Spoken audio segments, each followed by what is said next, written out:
The next section on chapter number 3, it talks about resolution type.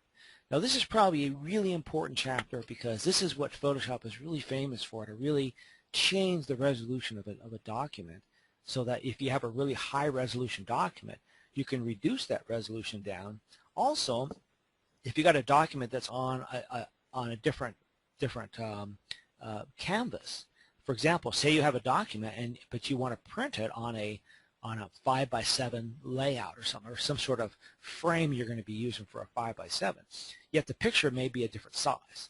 So when you print the picture out, it's either too big or too small. So we've got to be able to scale that drawing up or down to be able to fit that certain canvas size. And so in this case, we're going to talk a little bit about vector graphics and raster graphics. So showing the difference between vector and raster, if you want to look at what a pixel is, we talked about what a pixel dimension, you probably have heard of a pixel before.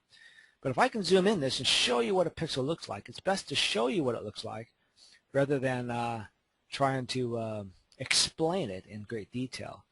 See, a pixel is, I zoom in really, really far here, a pixel is just a simple dot, a color dot. And each dot then added together actually creates an image. So I can actually zoom out on this, and these are the little pixels here. And you see as I zoom out, you can see the pixels, but you can see they start actually forming and actually taking some shape, the actual picture and the images that we're trying to design here. And so you can see that it's a very small little piece of information. So a lot of times people don't understand what pixels are, but pixels for every inch, the standard drawing is pixels per inch. Now that simply means how many of these little dots you'll see in a specific inch area. I like that. I like how you zoomed way in on the picture to show them the pixels. I like that. Right. So when you get into the layout and the image size, we want to start looking at how we're going to adjust this image so we can make it fit.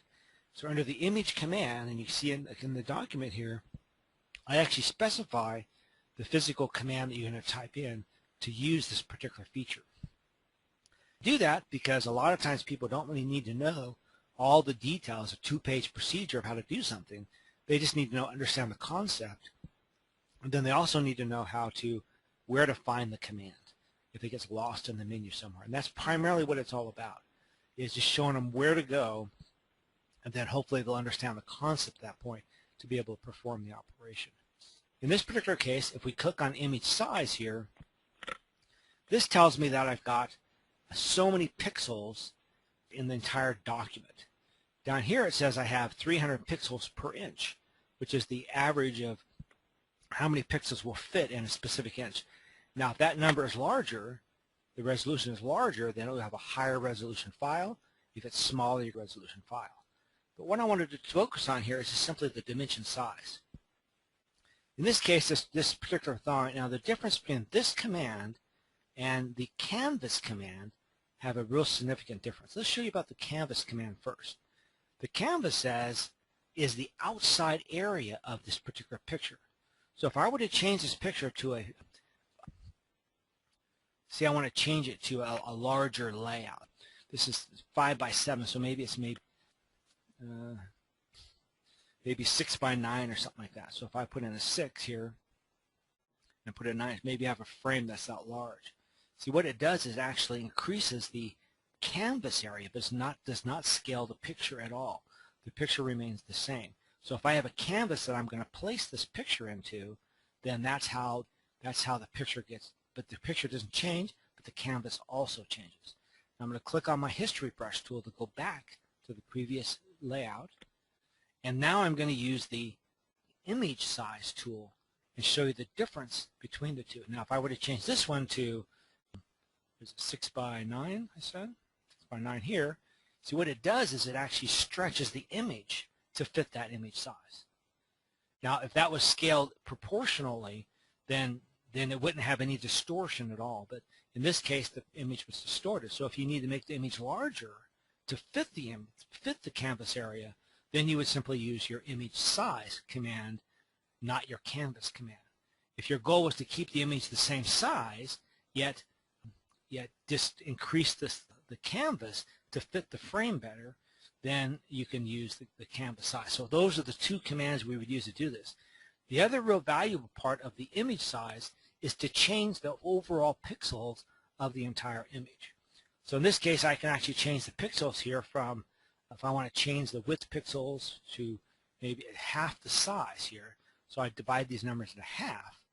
So if I put this to 900 here, and I would change this one to maybe, how about 1300, like that, something like that. What that does is actually reduces the overall resolution of the screen. So if I were to zoom in on this a little bit, you see the resolution will be a little bit worse because we have reduced it in half. So those are the three things that are really used there in the image size. You're using the pixel dimension to change the resolution of the file, which makes the actual overall file size smaller, or changing the actual, physically stretching the image to fit a new canvas or a new document size. And the third one would be the canvas image that just takes the actual, leaves the picture alone and actually makes the changes there. So those are kind of the different things, and they're all sort of documented right there, as you can see. So to demonstrate this, you can open up a file and go to File, Open, and we're going to open up an executive right here. And so for this executive, you can see the dimensions here. She looks like she's about 3 inches by about 6 inches big. But maybe we want her to fit on a 8x7 canvas size, maybe a picture frame we're going to put her into. So in that case, we can actually go to our image, canvas size, and put it into a 5x7 frame, and the frame then grows according to that, into that area there. See that? So that is the exact size of a 5x7 frame. So when I print this out, I will actually be able to post that right into a 5x7 frame. So sometimes you get pictures that are too big, some are too small, and you want to scale them down, and this image size is the key area to actually do that in. So you can kind of play with that picture a little bit using both the canvas adjustments, and I wrote a little procedure how to actually do that in the practice 5 exercise. Now, the one other thing I want to point out here is the next topic down where in the manual where it talks about optional topics. These are topics that in some cases have been asked in the past in the classes, but they're really not something that's part of the core class. So I didn't want to not document those, so I put them as optional topics. We won't cover those unless somebody has a specific question about them. It also gives me some information if somebody does ask the question about one of those commands that are commonly asked. I can actually refer them down here, and they can see where that command is being performed and how it's being used. And so we really won't talk about the optionals right now unless the question comes up and we want to address them. But that's basically how we do that. Now let's do one last pull. You want to? Sure. I think you're liking the pulls, huh? All right. So here's one here. I think it does force people to stay with you. So here's my pull. All right.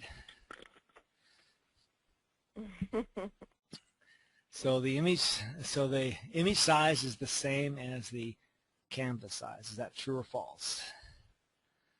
And the answer was no. Okay, so I can close the poll off. I can share that poll with everybody, and you can see that the answers that came through, so everybody has an idea that whether they did a good job or not.